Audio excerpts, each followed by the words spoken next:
మరి పవన్ కళ్యాణ్ గారు 2019 నుంచి కూడా మా కేసు కోసం పోరాడుతూ ఉన్నారు. మరి 2020లో కూడా మరి కర్నూలులో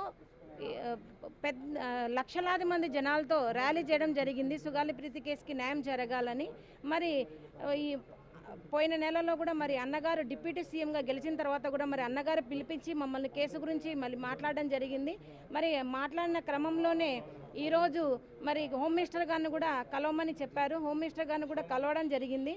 మరి మాకు గత ప్రభుత్వంలో జగన్మోహన్ రెడ్డి గారు ఈ 5 సంవత్సరాల్లో మా కేసుకు, మా కుటుంబానికి, తర్వాత మా వెంట ఉండి నడిచిన జన సైనికులకి, హర్షద్ గారికి, బాలసుందరం గారికి, ఇలా మా వెనకలున్న ప్రతి ఒక్క నాయకులకి ఎన్ని కష్టాలు పెట్టారో, ఎన్ని నష్టాలు చేశారో, కేసును ఎంత నీరు గార్చారో మరి మేము సుదీర్ఘంగా మరి హోమ్ మినిస్టర్ గారికి వివరించడం జరిగింది.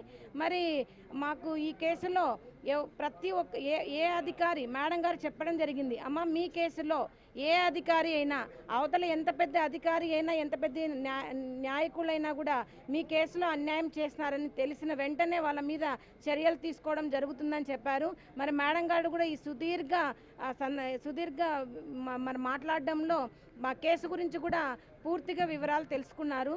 మరి ఈ గత 5 సంవత్సరాల్లో జగన్మోహన్ రెడ్డి గారు మా కేసును సిబిఐకి ఇస్తున్నామని చెప్పి దొంగ జీవోస్ ఇచ్చి మరి మమ్మల్ని మోసం చేయడం జరిగింది. మరి సిబిఐ ఆఫీసు కూడా మేము వెళ్ళి విచారించగా ఇవి పనికిరాని జీవోస్ అండి అని చెప్పడం జరిగింది. మరి అలా మాట ఇచ్చి మోసం చేసిన జగన్మోహన్ రెడ్డి గారి చేసిన ప్రతి ఒక్క చర్యను కూడా మేము మరి మేడం గారికి వివరించడం జరిగింది.